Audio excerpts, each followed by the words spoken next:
سنن ابن ماجہ کی حدیث نمبر 116 ہے اور یہ حدیث سند کے اعتبار سے صحیح ہے۔ حضرت برا بن عازب رضی اللہ تعالی عنہ بیان کرتے ہیں کہ ہم رسول اللہ صلی اللہ تعالی علیہ وسلم کے ساتھ حج سے واپس پلٹے، فنزل فی بعض الطریق، تو ہم ایک رستے پر ٹھہرے۔ اب یہ رستہ دوسری روایت کے مطابق غدیر خم تھا۔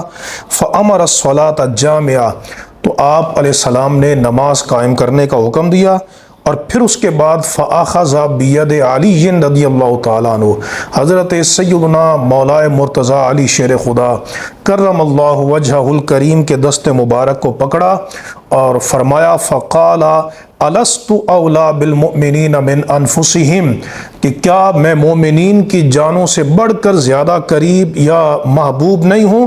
قالوا بلا، عرض کی کیوں نہیں یا رسول اللہ صلی اللہ علیہ وسلم۔ حضور نے دوبارہ پوچھا الست اولا بکل مؤمن من نفسہ؟ قالوا بلا، کیا میں ہر مومن کو اس کی جان سے بڑھ کر محبوب نہیں ہوں؟ عرض کی کیوں نہیں؟ تو فرمایا فہذا ولی من انا مولاہ، تو جس کا میں مولا ہوں اس کا یہ ولی اور محبوب ہے۔ اللہم والی من والاہ، اے اللہ جو علی سے محبت کرے تو اس کو اپنا محبوب بنا لے۔ اللہم عاد من عاداہ، جو علی سے عداوت رکھے اے اللہ تو اس کو بھی اپنا دشمن بنا لے۔ اب اس حدیث کے متعلق جو لوگ یہ کہتے ہیں کہ یہ حدیث ثابت نہیں ہے، وہ بات بھی بالکل غلط ہے اور تحقیق سے گری ہوئی بات ہے۔ یہ حدیث سنن ابن ماجہ میں کئی سندوں کے ساتھ موجود ہے، سنن الترمذی میں بھی کئی سندوں کے ساتھ موجود ہے۔ امام حاکم نے، امام احمد بن حنبل نے، دیگر کئی ائمہ نے اپنی اپنی اسانید کے ساتھ اس حدیث کو روایت کیا ہے۔ بعض نے سند حسن کے ساتھ روایت کیا، بعض نے سند ضعیف کے ساتھ روایت کیا، بعض نے سند صحیح کے ساتھ روایت کیا۔ لہٰذا اس حدیث کا وجود تو احادیث کی کتابوں میں موجود ہے، البتہ یہ ہے کہ اس حدیث کے پس منظر کو اور سیاق و سباق کو کاٹ کر ایک نیا مفہوم اس سے استدلال کیا جاتا ہے، وہ بات بالکل غلط ہے۔ اس کا پس منظر کیا ہے؟ حافظ ابن کثیر نے البدایہ والنہایہ کے اندر یہ بات لکھی ہے اور دیگر کئی مورخین نے کہ نبی کریم علیہ السلام جب حج کرنے کے لیے تشریف لے کر آ رہے تھے تو سرکار دو عالم علیہ السلام نے مولا مرتضی علی شیر خدا کو یمن کی طرف بھیجا، چند لوگوں کے ساتھ یمن کی طرف بھیجا۔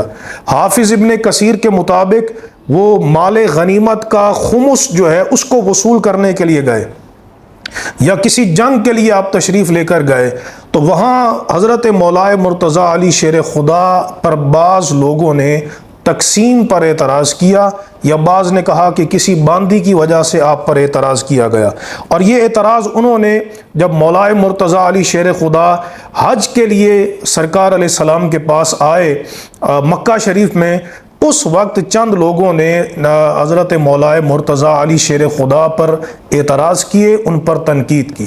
تو مولا علی شیر خدا کا چونکہ حق بہت بلند ہے، آپ کی محبت کو حضور نبی کریم علیہ السلام نے ایمان سے جوڑا ہے، اور حضرت علی رضی اللہ تعالیٰ عنہ نے یہ فرمایا کہ والذی فلق الحب وبرأ النسمہ انہو لعہد النبی الامی صلی اللہ تعالی علیہ وسلم الیہ اللہ یحبنی الا مؤمن ولا یبغضنی الا منافق۔ تو آپ کا حق بڑا عظیم ہے، سابقین اولین میں سے ہیں، ہر جنگ میں آپ ہیرو ہیں، اللہ تبارک و تعالیٰ نے علوم و معارف کے سمندر آپ کو عطا فرمائے ہیں۔ تو سرکار دو عالم علیہ السلام نے محسوس کیا کہ ان لوگوں کے دلوں میں علی کی محبت کم ہو رہی ہے، یہ جو اعتراض کرنے والے چند لوگ ہیں، تو نبی کریم علیہ السلام نے اس بات کے ازالہ کے لیے اور حضرت علی رضی اللہ تعالی عنہ کی محبت کے لزوم کو ظاہر کرنے کے لیے اور آپ رضی اللہ تعالیٰ عنہ کے مقام و مرتبہ کو ظاہر کرنے کے لیے غدیر خم پر یہ بیان فرما دیا الست اولا بالمؤمنین من انفسہم، یعنی سرکار علیہ السلام نے مولا علی شیر خدا کی محبت کو اپنی محبت سے جوڑا کہ بھائی جو مجھ سے محبت کرتا ہے اس پر لازم ہے کہ وہ میرے علی سے بھی محبت کرے، علی کے ساتھ محبت جو نہیں کرتا وہ میں مصطفیٰ کے ساتھ محبت نہیں کرتا۔ اتنا مفہوم ہے۔ اب اس کو خلافت کی طرف لے کر جائیں، یا اہل تشیع کے مسئلہ امامت کی طرف لے کر جائیں، یہ بالکل غلط بات۔ حضرت مولا مرتضیٰ علی شیر خدا کرم اللہ وجہہ الکریم، آپ اس سے پہلے بھی ولی تھے، اس وقت بھی ولی تھے اور آج بھی ولی ہیں، صرف ولی نہیں سرتاج الاولیاء ہے۔ تو اس سے مولا مرتضیٰ علی شیر خدا کی کوئی خصوصی ولایت کو ثابت کرنا، جس کو امامت کے ہم معنی اہل تشیع یا خلافت بلا فصل کے معنی میں لیتے ہیں، یہ بالکل حدیث کے سیاق و سباق سے ہٹی ہوئی بات ہے۔ اگر اس میں کوئی خلافت کا یا افضلیت کا اعلان ہوتا تو حضرت مولا مرتضیٰ علی شیر خدا جب نبی کریم علیہ السلام نے حضرت ابوبکر صدیق کو خلیفہ بنایا، اس وقت میں یہ کہہ سکتے تھے کہ آپ نے چند دن پہلے میری خلافت کا اعلان کیا کہ میں سب سے اولا ہوں، تو اب آپ نے امامت کا مصلی ابوبکر صدیق کو کیوں عطا فرمایا؟ حضرت مولا علی شیر خدا نے کوئی ایسا اعتراض نہیں کیا۔ حضرت مولا مرتضیٰ علی شیر خدا نے حضرت ابوبکر صدیق کے دست مبارک پہ بیعت کی، تمام صحابہ کرام نے بیعت کی۔ یہ احتجاج طبرسی میں موجود ہے، دیگر تمام اہل تشیع کی کتابوں میں موجود ہے۔ تو مولا علی شیر خدا اس حدیث سے کسی ایک مقام پر استدلال نہیں کر رہے کہ چند دن پہلے تو حجۃ الوداع پہ نبی کریم علیہ السلام نے میری خلافت بلا فصل کا یا پوری امت پر امامت کا اعلان کیا ہے، تو تم لوگ میری امامت کا انکار کیسے کر سکتے ہو؟ کوئی استدلال حضرت علی نے نہیں کیا۔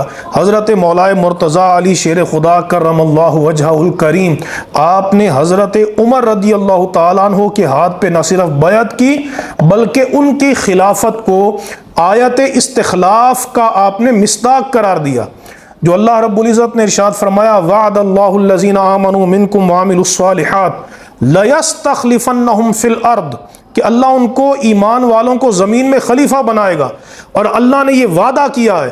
تو نہج البلاغہ پڑھ کے دیکھیے، مولا مرتضیٰ علی شیر خدا کرم اللہ وجہہ الکریم نے حضرت عمر کی خلافت کو آپ نے آیت استخلاف کا مصداق قرار دیا۔ تو پتہ چلا کہ یہ ہمارے خود ساختہ تصورات ہیں۔ حدیث سے جو بات ثابت ہوتی ہے وہ صرف یہ ہے کہ مولا مرتضیٰ علی شیر خدا محبوب ہیں اور آپ کی محبت ایمان کا حصہ ہے، اور جو آپ سے محبت نہیں کرتا وہ نبی کریم علیہ السلام سے محبت نہیں کرتا، اور جو آپ سے بغض رکھتا ہے، کینہ رکھتا ہے، اس میں نفاق ہے، اور وہ نبی کریم علیہ السلام سے بغض، کینہ اور نفاق رکھتا ہے۔ اللہ تبارک و تعالی ہمیں حق پر چلنے کی توفیق عطا فرمائے۔